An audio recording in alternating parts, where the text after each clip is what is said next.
you. Well, first of all, I want to thank all our readers, the wonderful, superb readers who are going to read tonight and have come from various places. I'm going to introduce Bill Henderson, and just briefly he's 6 memoirs, a novel, Lifetime Achievement Awards from Poets and Writers, Barnes & Noble, the National Book Critics Circle, all kinds of things.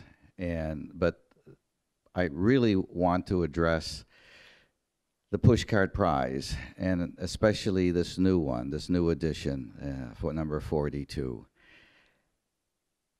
There's something about collecting the best, if it's an interesting word, but certainly very good, important work that's been done this year from small presses. Not only is it great for the small presses, but the work and the quality of the work holds up a mirror in, as you all know, this very special time, this very dark time that needs a very strong mirror. And what it holds up and what it reflects is what I think is best among us. And this work shows and shines and celebrates at a time when we need it most. So I want to thank Bill for 42 years having the strength to bring this out. Bill Henderson.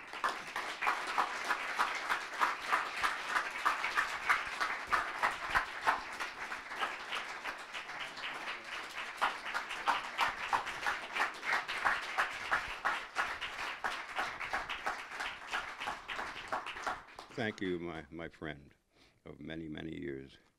I noticed to my chagrin, I'm a Luddite, so I don't know these things. I stumbled onto YouTube, and all these things, all these proceedings are on YouTube, back through the years. And I see myself, I see Phil, and all our writers. And so I'm going to make a statement to the United States of America, like Jeff Sessions was doing the other day. And this is boring. It's just as boring as Jeff Sessions. But I've got to say it. And I have a little cold, so just hang in there with me. If I start to cry or hack myself to death, it's part of it. We all got it. Very fancy now. Anyway. Okay, you YouTubers out there.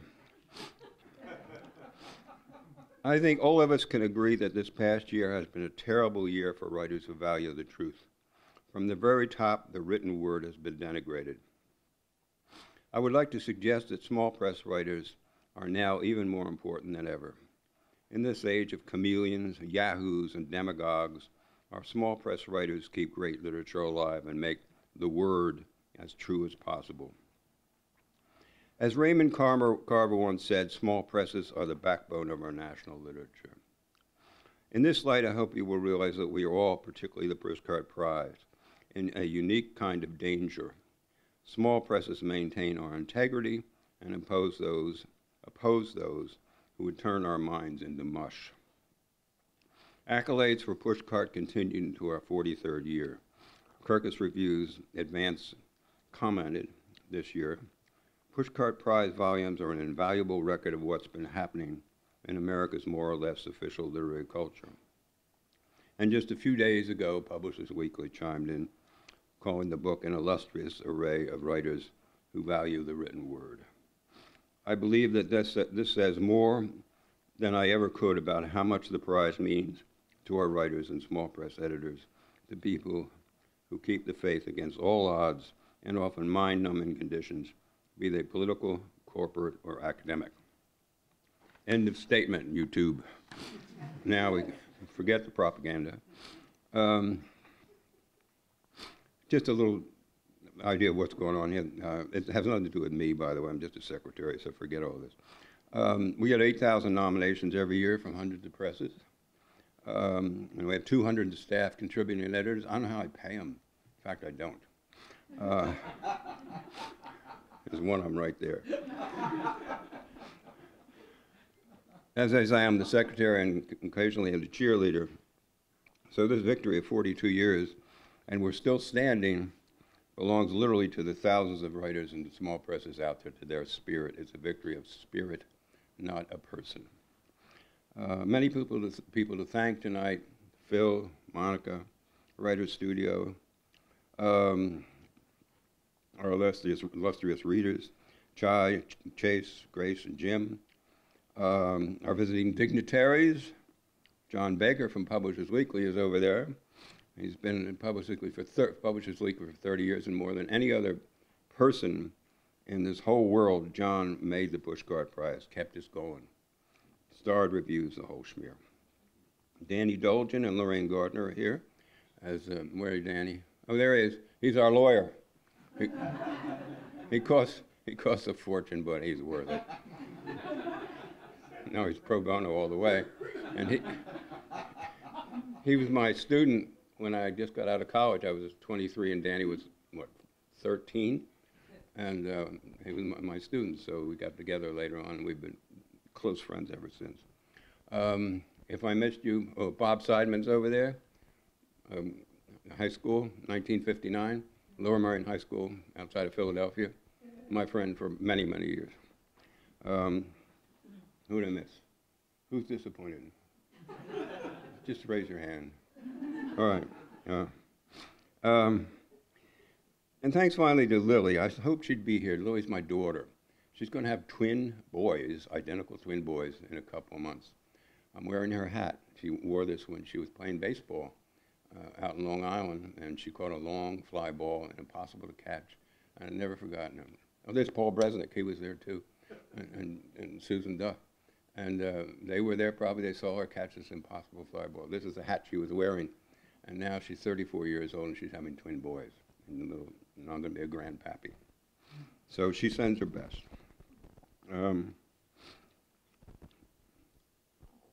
That's about it, except I'm going to do one thing. Somebody died. Lots of people died last year, but somebody very close to me died. I never met him. I never even talked to him. His name was Brian Doyle. Anybody know Brian Doyle? Have you heard him? He's one of the great treasures of this country. Mary Oliver called his gratitude, his sweet lyrical reaching as a gift to all of us. Cynthia Ozek compared him to Walt Whitman and Mark Twain and Emily Dickinson and Francis of Assisi, all in the same thing. And he writes these little short things. One is in the Pushcart Prize. Don't miss it. Take you 2 seconds to read it. It'll knock you on the floor. Everything he does, it's not poetry, but it has, in prose, it has the same impact. He's a religious guy. Forgive him. I am too. Religious in the sense of great empathy and compassion. Catholic to boot. I'm a Presbyterian. This is from a book published by a small press called A Book of Uncommon Prayer. If you don't have it, by Brian Doyle, get it. From Sorin Press, S-O-R-I-N. I call my daughter Madonna, by the way. Don't get me started. And when you see your daughter creating life, you can't talk about it. It's beyond words. Us word slingers can't touch it. Anyway, this is Brian Doyle, dead. Yes, sometimes it feels a little odd to be addressing my most heartfelt and searing and thankful and terrified prayers to a woman who was a shy, calm Jewish girl of maybe 15 when a shock of light appeared in your house, kitchen, back bedroom. We've never been clear on that. And everything changed forever for everyone. But I know you are real, and I know you can hear me, and I know this is the core of my soul and bones. And I don't understand how, and I don't care to understand, and there's no way to ever prove or explain what I know. But you know, which is why I'm here again this morning, mumbling in your general direction, which is everywhere. Your mercy, your capricious tenderness, your open ear, the soothe of your voice in me and out there at the same time. I can never explain to anyone how I hear you and feel your gentle hand, but I do, and many times it has sustained me and saved me in times of great sadness and fear. So it is that I sit here this morning and am grateful. Thank you for being beyond my sense and apprehension. Thank you for saying yes, not once 1,000 years ago, but all day, every day, in ways far beyond my ken. Thank you for being beyond a name and a body now, but alive and vibrant in every moment. Thank you for saving me when I stood at the abyss. Thank you for holding my children in the star furnace of your love. Thank you for catching my spirit when I crumble and dissolve and my body fades, and everything I was is gathered and slathered and shaped anew. Thank you for this moment. Thank you for being in it with me. And so, amen. God bless Brian Twichell. Now, don't applaud. It's a prayer, damn it.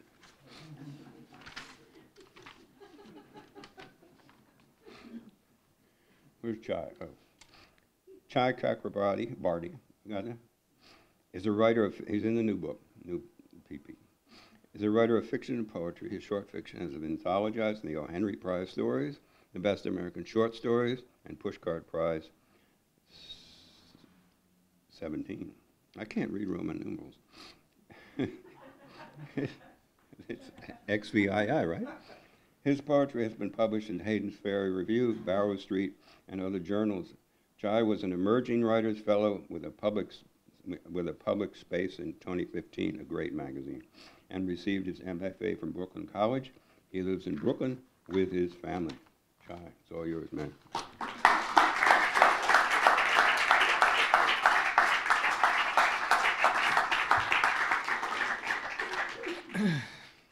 Thank you so much, Bill Henderson.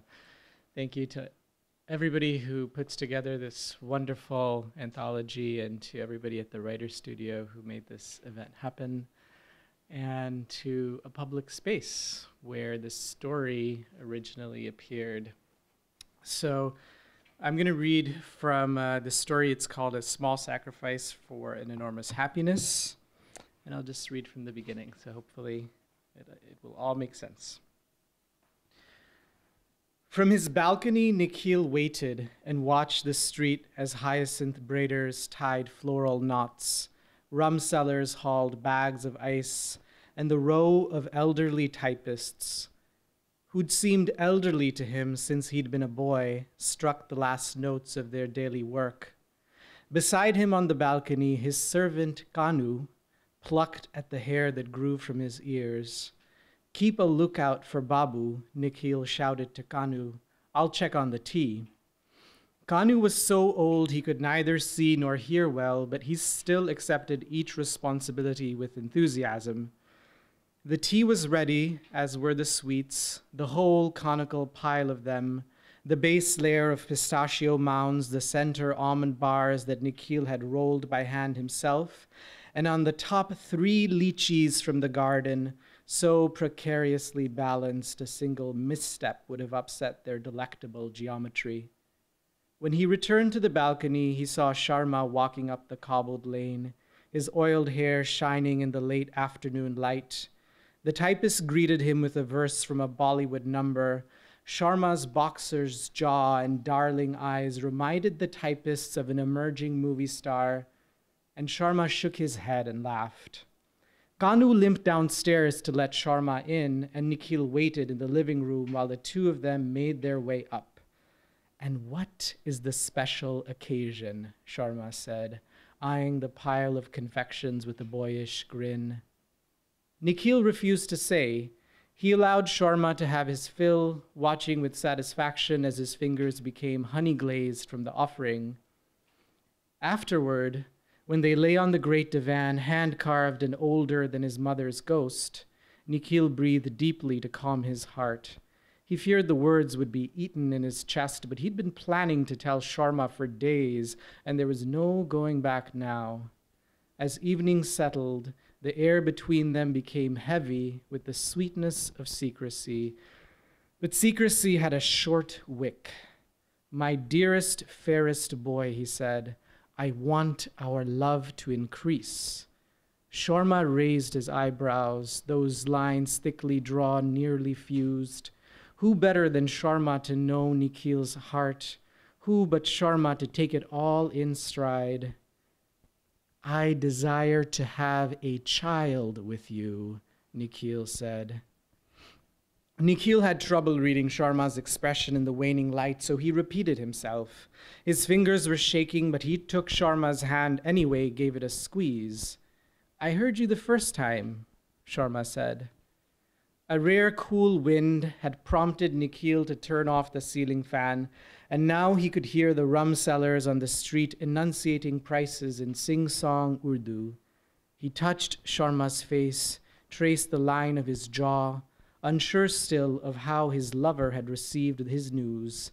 Likely, Sharma was still mulling. He formed his opinions, Nikhil believed, at the pace the street cows strolled.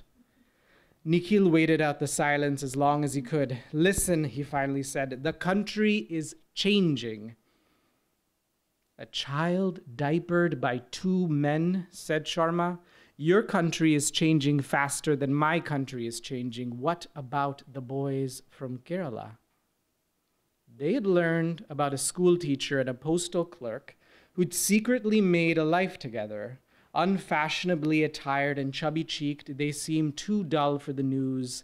A few months ago, locals threw acid on their faces.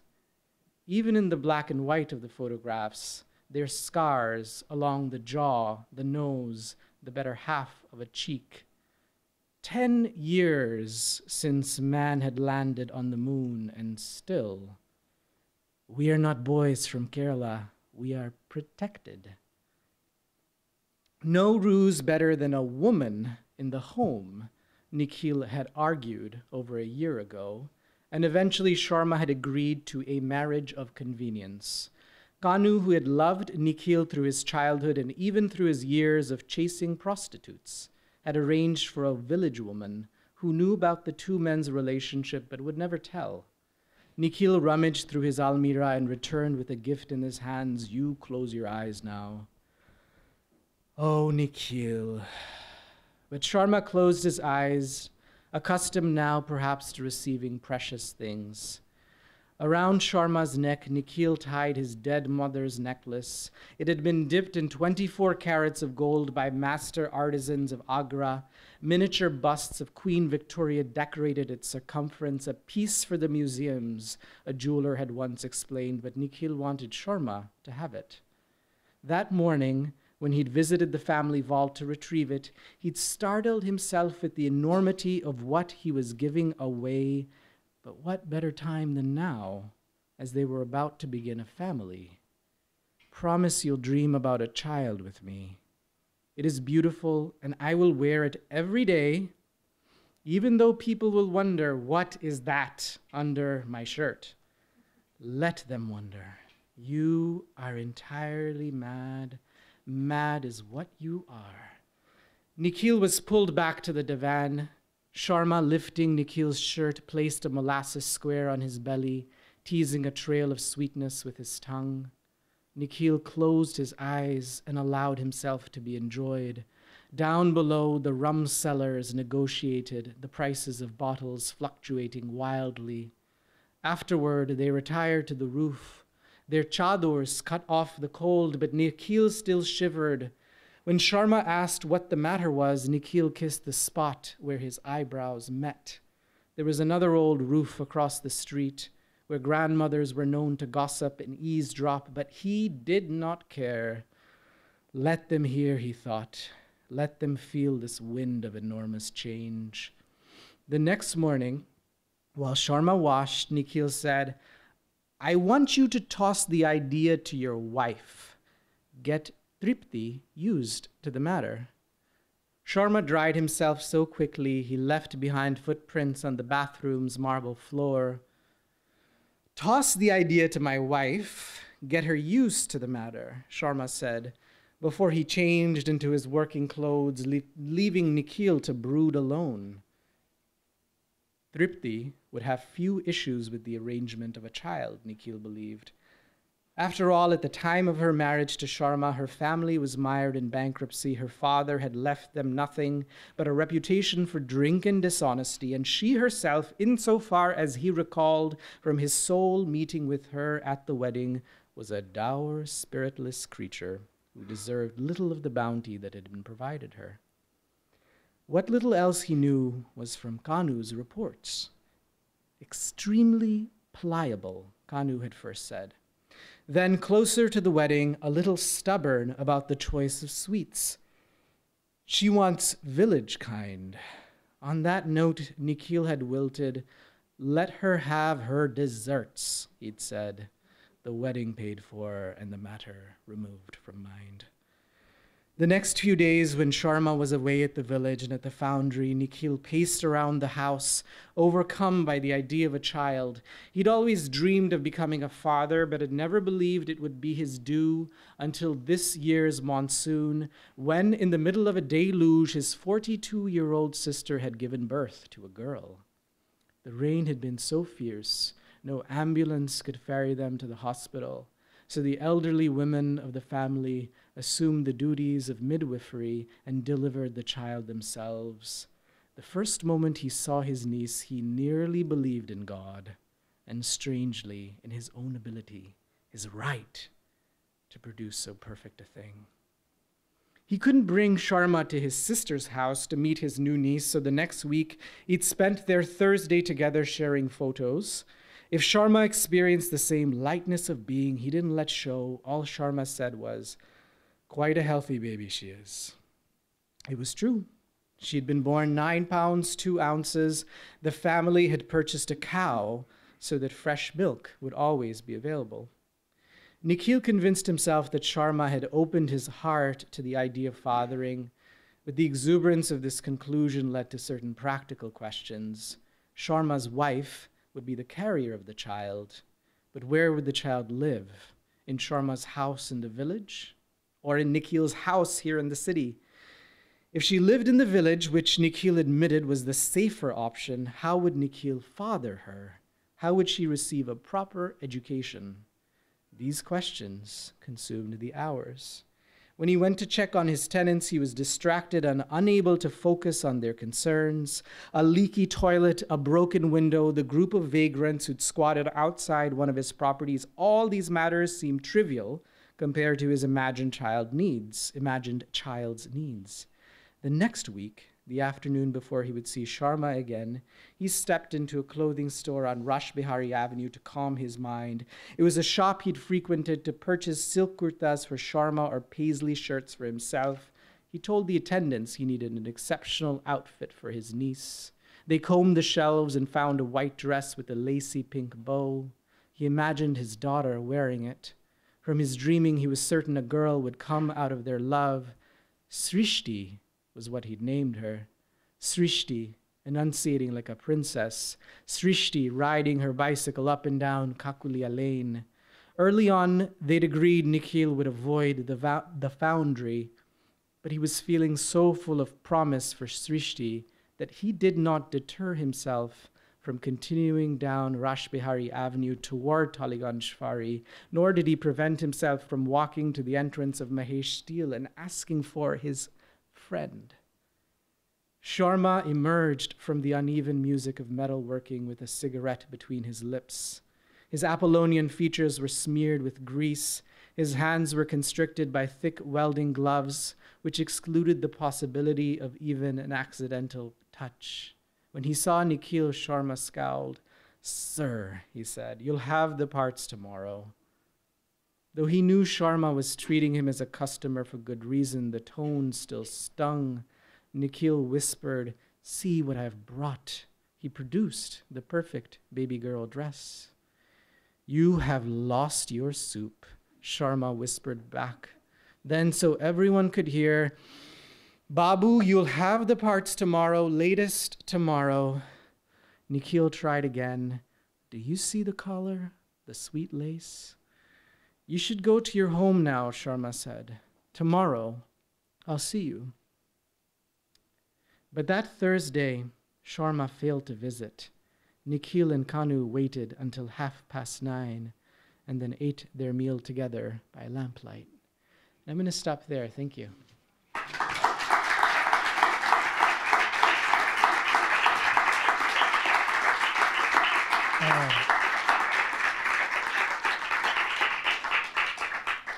So it is my great honor to introduce the next reader, who is Chase Twichell. Chase Twichell's most recent book is Horses Where the Answers Should Have Been, New and Selected Poems from Copper Canyon, which won both the Kingsley Tufts Award and the Balcones Poetry Prize. A new book, Things as It is forthcoming from Copper Canyon in 2018. She lives in upstate New York with her husband, the novelist Russell Banks. Thank you so much for being here, Chase.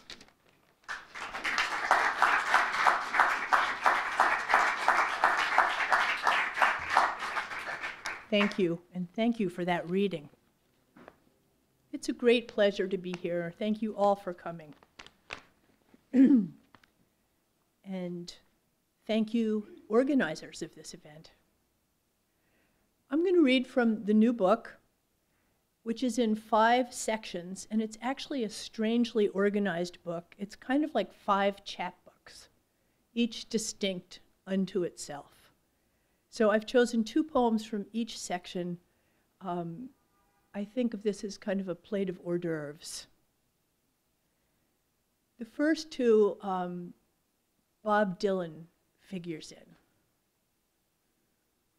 My Bob Dylan. And these 2 poems are about first love.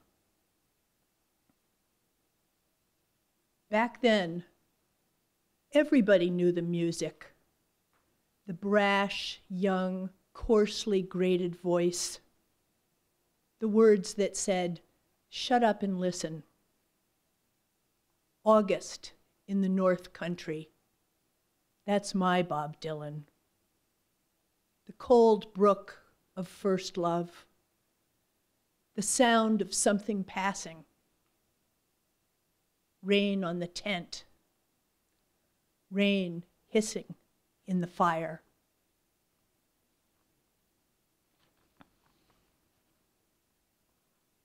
And then this one is in the 2018 Pushcart, which makes me very happy, even though it's called Sad Song. It's ridiculous at my age to have to pull the car onto the shoulder because Bob Dylan and Johnny Cash are singing Girl from the North Country, taking turns remembering not one girl, but each of their girls, one and then the other. A duet that forces tears from my eyes so that I have to pull off the road and weep. Ridiculous. My sadness is 50 years old. It travels into sorrow and gets lost there. Not because it calls up first love, though it does, or first loss of love, though both are shawls it wears to hide its wound. A wound to the girl of which all men sing, the girl split open, the sluice through which all of childhood pours, carrying her out of one country into another, in which she grows up wearing a necklace of stones, one for each girl not her, though they all live together here in the North Country, where the winds hit heavy on the borderline. The last line and a half stolen from Bob Dylan.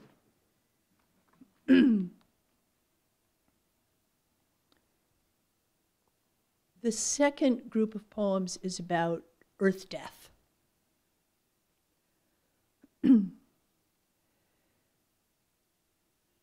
Before the ash, no other species leaves its dreams strewn across the earth, its dreams and its trash, the scars of its wars.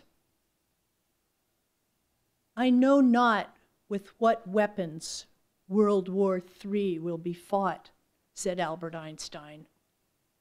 But World War IV will be fought with sticks and stones.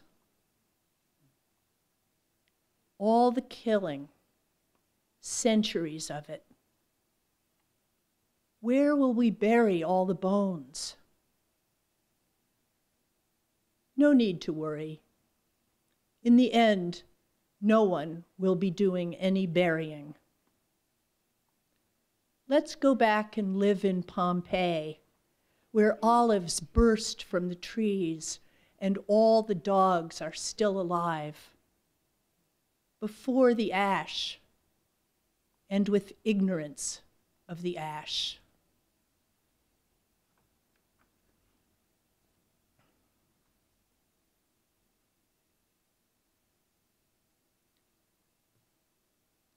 Crickets at the end of the world.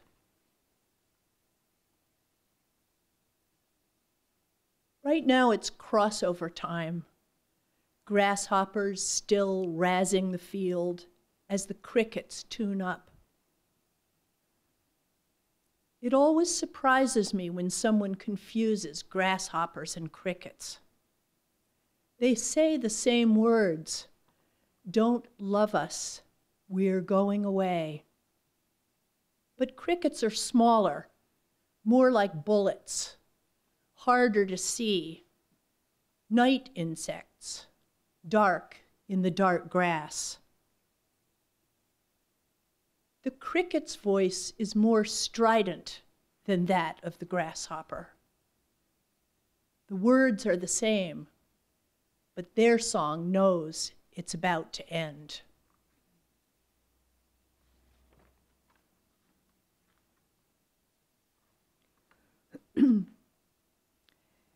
The third part is a series of elegies for my mother, who died a couple of years ago, with a few for my father thrown in, although he got his bunch of poems in the last book.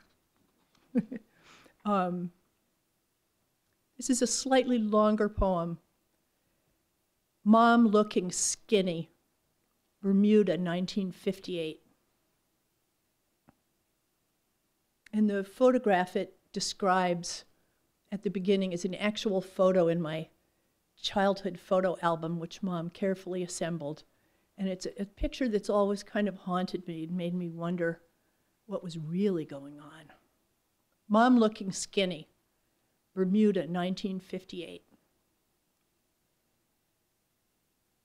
The family's sitting on the pink bungalow steps, the couple and the two daughters, 6 and 8. A stranger walking by took the shot. 4 late afternoon shadows. Mom's only jewelry is her collarbone. She hugs her long shins, kneecaps distinct, shanks and shins and feet in sandals, the foot bones clusters of twigs and nacreous shells. Underlying the beautiful wife skin, you see the young skeleton laid bare. The day's adventure was a trip to the horse's graveyard. Only the locals know where it is. You have to walk far from the village, far from the pink-white tourist beaches.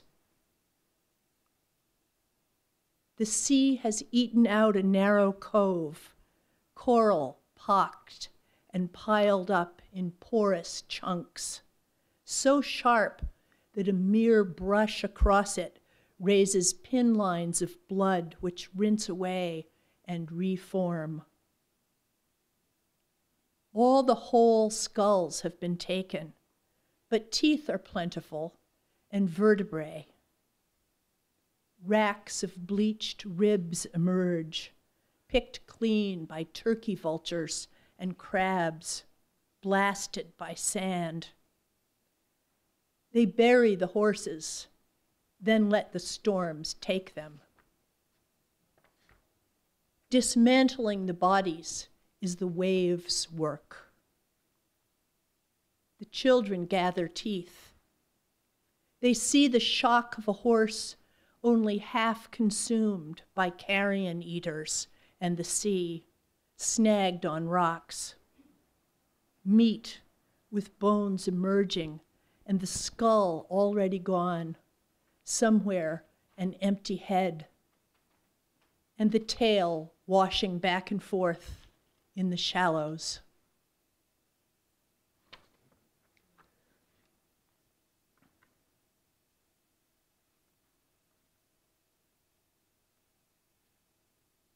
Her ashes.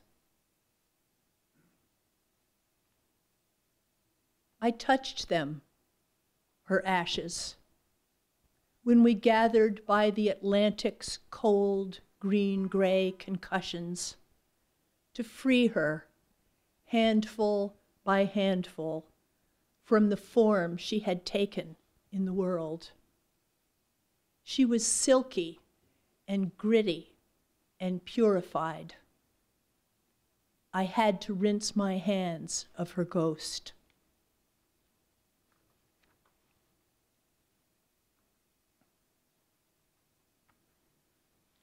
I'm a student of Zen Buddhism, and the fourth section collects all the most overtly Zen poems, although I sneak them in throughout. Cages for unknown animals. That's what I build, trapping only shadows of their mystery. Traps I abandon, since shadows also escape them. I study the places where darkness collects, always cageless, always camouflaged, to see what goes there to drink. Poems should be made of nothing but truth and mystery, but either truth or mystery usually escapes.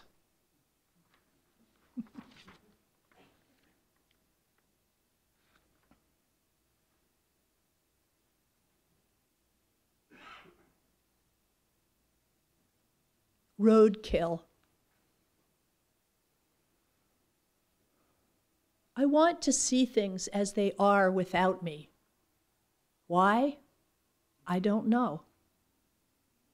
As a kid, I always looked at roadkill close up and poked a stick into it. I want to look at death with eyes like my own baby eyes, not yet blinded by knowledge. I told this to my friend the monk, and he said, "Want, want, want."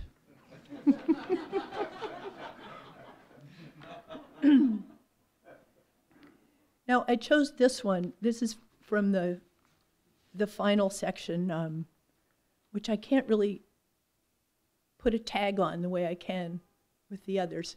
But I picked this one because it's the only poem in the book in which New York appears. And I figured, since I was here, and there is one passage in it that's a quote, and it comes from the International Cat Association breed standards for the Toiger. And this is called Toigers. In a litter of mackerel tabbies, one kitten had a strange face with black parentheses, like a tiger's. Desire sank its claws in a breeder's mind. She searched the world for cats with the same genetic mutation. Street cats in India, shelter cats, purebred rejects, and over 20 years produced her imaginary animal, the Toiger. Among other qualities, natural makeup is important. Eyes must have black mascara markings and whited spectacles. Desirable for mouth to have black lipstick markings. Will that be adequate camouflage in 50 years or 100 years? I hope these little tiger creatures survive. I hope they go feral, proliferate, drive the rats from New York, and restore harmony and order to the universe.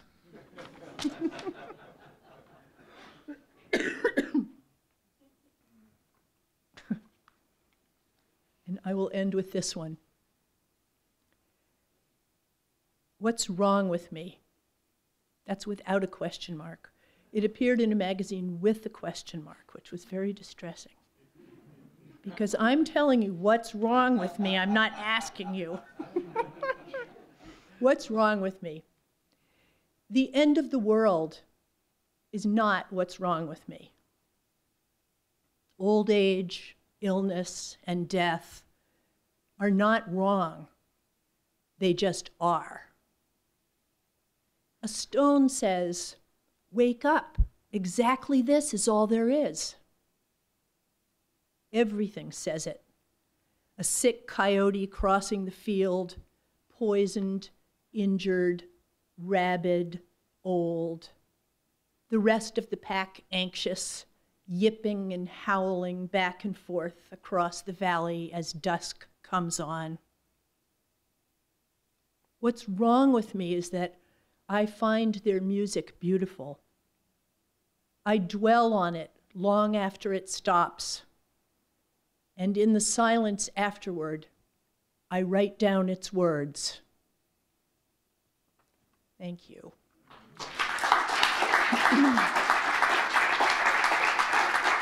Thank you very much. Now, I'm going to introduce Jim Shepard, assuming he is here. That would be a good assumption. There he is. We had a change of order here. Jim Shepard has written 7 novels, including the Book of Aaron, which won the Sophie Brody Medal for Excellence in Jewish Literature, the Penn New England Award for Fiction, and the Clark Fiction Prize. Triple honors.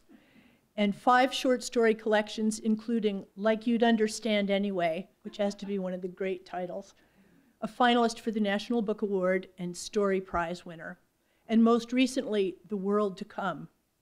6 of his stories have been chosen for the Best American Short Stories, 2 for the Penn O. Henry Prize Stories, and 2 for Pushcart Prizes. He's also won the Library of Congress Massachusetts Book Award for Fiction and the Rhea Award for the short story. Please welcome Jim Shepard.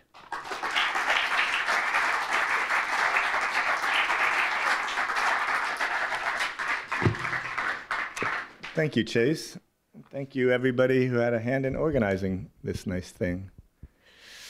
I'm going to read from the beginning of a story that's yet another example of my ongoing preoccupation with catastrophe, a preoccupation that is, as our country has gone down the toilet, taken me from a status as a sort of a faintly worrisome fringe figure to somebody who looks like he's just reading the papers.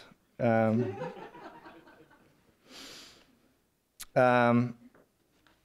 I have the honor, I think I might be the only reader today who has the honor of having the person who nominated him or her in the audience, and that is my friend Sandra Leong, who I think is the only one who put this story forward.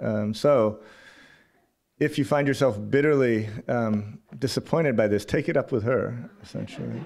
She's the one who got us here, essentially. This is a story called Telemachus, and it's about, besides catastrophe, the myriad ways in which, despite ourselves, we let each other down in big and small modes. To commemorate Easter Sunday, the captain has spread word of a ship-wide contest for the best news of 1942. The winner to receive a double tot of rum each evening for a week. The contestants have their work cut out for them. Singapore has fallen. The Prince of Wales and the Repulse have been sunk. The Dutch East Indies have fallen. Burma is in a state of collapse. Darwin has been so severely bombed that the naval base there had to be abandoned. The only combatants in the entire Indian Ocean, standing between the Japanese Navy and a link-up in the Gulf of Aden with the Germans, who are currently having their way in Russia and North Africa, seem to be a single Dutch gunboat that we came across a week ago with a spirited crew and a crippled rudder, and ourselves. We are the Telemachus, as our first lieutenant reminds us each morning on the voice pipe, a T-class submarine, not so grand as a U, but not quite so dismal as an S. Most of us have served on S's and are grateful for the difference, though we do register the inferiority of our own boat to every other nation's. The Royal Navy leads the world in battleships and cruisers, we like to say, and trails even the Belgians in submarine design. In the chaos following Singapore's surrender, we've been provided no useful intelligence or patrol orders. A run through the Sunda Straits between Java and Sumatra ended in a hail of enemy fire on the approaches to Batavia. On our last dry dock, the Ceylonese further undermined our morale by invariably gazing out of their harborside windows at first light to see if the Japanese had landed yet.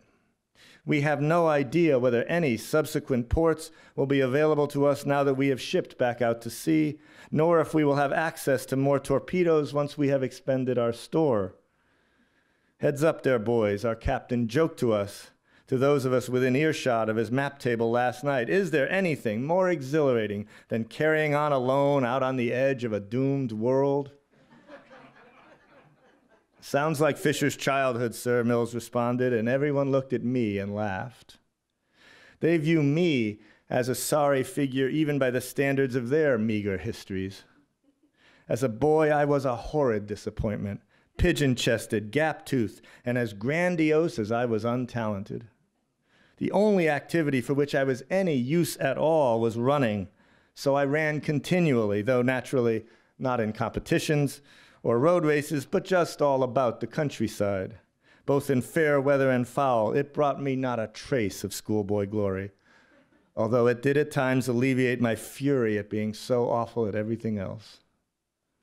The characterization my parents favored for me was out of hand, as in, something must be done when the boy gets out of hand.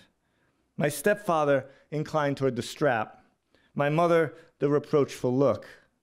Her brother had been killed in the First War, and her first husband had come to a bad end as well, and my stepfather never tired of pointing out to us that a disapproving countenance was her solution to most of life's challenges.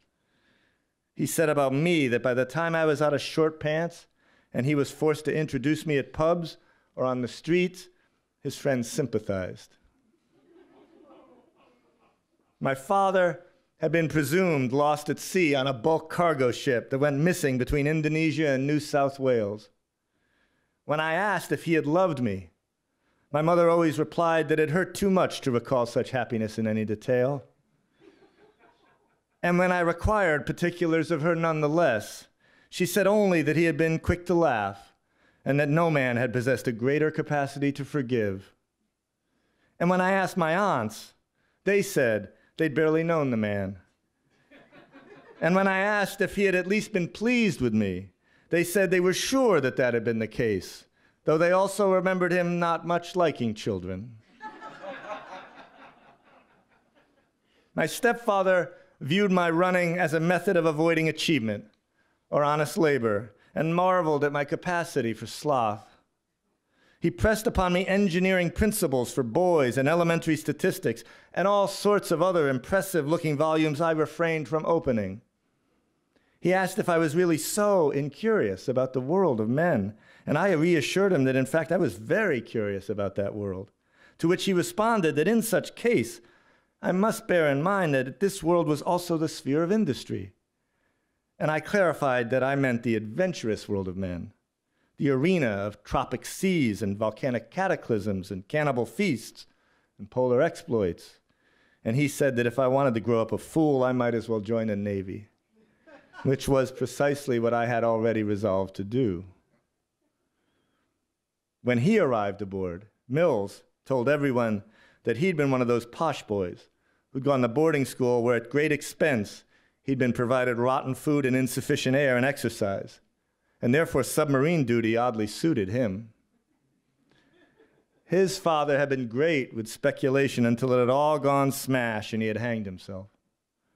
Mills remembered his mother sitting in the drawing room during the following months with all the many bills she didn't dare to open since there was no money to pay them. And he'd thought it would be a good thing if she had one less mouth to feed. And so he had been a chauffeur, and then a silk stocking salesman, a shipyard hand, and the second mate of a sailing ship before signing on with His Majesty's Navy. As gunner's mates, we bunk in the torpedo storage compartment between the tubes. He calls me the monk because in this tiny space, I never bother with pictures or photographs. I carry what I want to see in my head. Everything else feels like clutter. Our mate here doesn't know how to take things easy, he says, by way of explaining me to our fellow torpedo men. He seems to believe that he panders to my whimsies with a resigned good humor. Mills had been assigned to us at Harwich as a replacement for a mate we'd lost to carbon monoxide poisoning when a torpedo's engine had started prematurely in the tube. He'd asked me confidentially what sort of boat he was joining, and I recounted for him our most recent patrol, which I described as 3 weeks of misery we'd endured without sighting a single enemy ship. We'd run aground and been unsuccessfully bombed by our own Air Force. We'd also damaged our bow in a collision with the dock upon our return. He said that on his most recent patrol, they'd surfaced between 2 startled German destroyers, each so close abeam that their bow wakes had spattered onto the submarine's deck. On the bridge, he and the captain had simply gaped up at the Germans above them, since for the moment they were below the elevation of the Germans' guns and too close to ram without the destroyers also hitting each other. Then he said they'd pitched back down the conning tower ladder with the Germans still shrieking curses at them. He said they'd mostly worked the Arctic reaches out of Murmansk, sinking so much German tonnage that the Russians had presented them with a reindeer. He said he was pining for a nurse he'd met in the Red Cross, who last he'd heard had been sent to London and now no doubt was pouring lemonade over the wounded in the East End. Her father, on first meeting him, had cordially asked, "And who or what are you?" And upon his reply, her mother had remarked only that people had been doing dreadful things at sea for as long as she could remember. He said that when he managed to arrange some privacy with the nurse and attempted a liberty with her, she begged him instead to do something useful. Though he had been encouraged by her remark about her father that no man had ever behaved so badly with the ladies and gotten away with it. Occasionally, when he was particularly displeased with the lack of vivacity in my responses, he'd say he didn't suppose that I had any experiences of my own to relate, and I'd assure him I had very few. Though before I'd left home, I had, in fact, conceived of an intense and inappropriate fondness for a cousin on my mother's side. Marjorie's own mother displayed in her house a photograph of herself and my lost father alone under an arbor, peering at each other and smiling. Though when I'd asked about it, the woman had appeared faintly stricken and was no more informative than my mother. When I was 14 and my cousin 12, I had lured her into a neighbor's garden and in my overheated state had crowded my face in close to hers, much to her alarm. Bees were drowsing above a flower she was examining.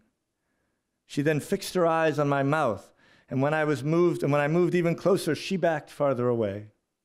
She was chary around me during our visits afterwards, but had also taken my hand under tables in dining rooms, and once, having run into me unexpectedly in a hallway, had put a finger to my lips. In my fantasies, I still imagined an unlikely world in which I would be allowed to marry her, and she would happily agree to this. In the packet of correspondence I received when arriving in the Pacific, my mother noted that my cousin had let on that I was writing her at least. And in her response to my letters, Marjorie asked apropos of nothing if I recalled a day years earlier during which I had acted very odd in the garden. When off duty, I lay on my berth between tubes 5 and 6 and wondered what others would make of someone who could imagine tenderness for only one other being, and an improper tenderness at that. I think I will stop there. Thank you. Am I introducing Grace?